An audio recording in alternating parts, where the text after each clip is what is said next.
Hello, good morning. Welcome to Tanumanu vlogs. ఈరోజైతే మనం జగన్నాథ స్వామి temple చూడబోతున్నామండి. ఇది కొత్తగా నిర్మించిన దేవాలయం అన్నమాట. అందువల్లే రేకులతో ఉంది. జగన్నాథ స్వామి టెంపుల్ అని రేకుల షెడ్లు చూపిస్తుంది అనుకుంటున్నారా? కాదండి, రేకుల షెడ్లు కాదు. దీని నమూనా అయితే ఇచ్చారు, కడతారట. ఇంకా కన్స్ట్రక్షన్లో ఉంది.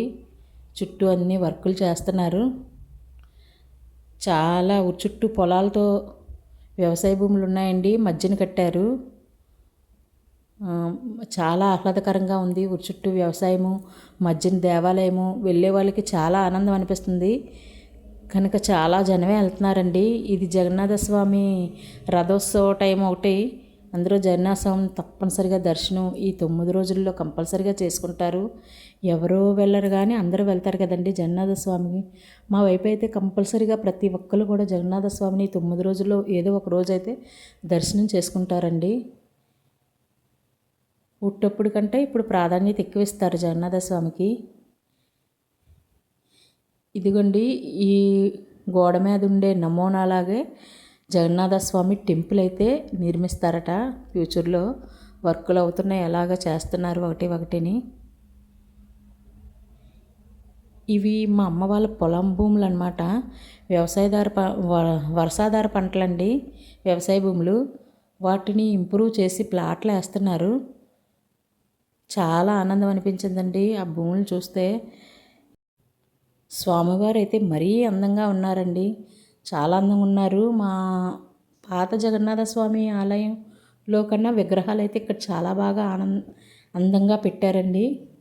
మేదనిగో రేకులు అంటే పెంకిల్లాగా పెట్టి దేవాలయాన్ని అయితే చాలా అందంగా, ప్రస్తుతానికైతే రేకులతో నిర్మించినా సరే చాలా, నాకు ఇంకా చెప్పడమే రావట్లేదండి. చాలా బాగా క్రియేటివిటీతో బాగా కట్టారు.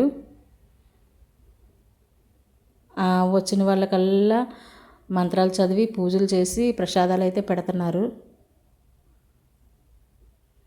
ఇవి మా అమ్మ వాళ్ళ భూములు అంత ఇంప్రూవ్మెంట్ అవుతున్నాయంటే చాలా ఆనందం అనిపించిందండి. చిన్నతనం ఒక్కసారిగా గుర్తొచ్చింది ఈ భూములు చూసేసరికి. ఇదండి నమూనా ఆలయం, ఇలాగైతే తయారు చేస్తారట.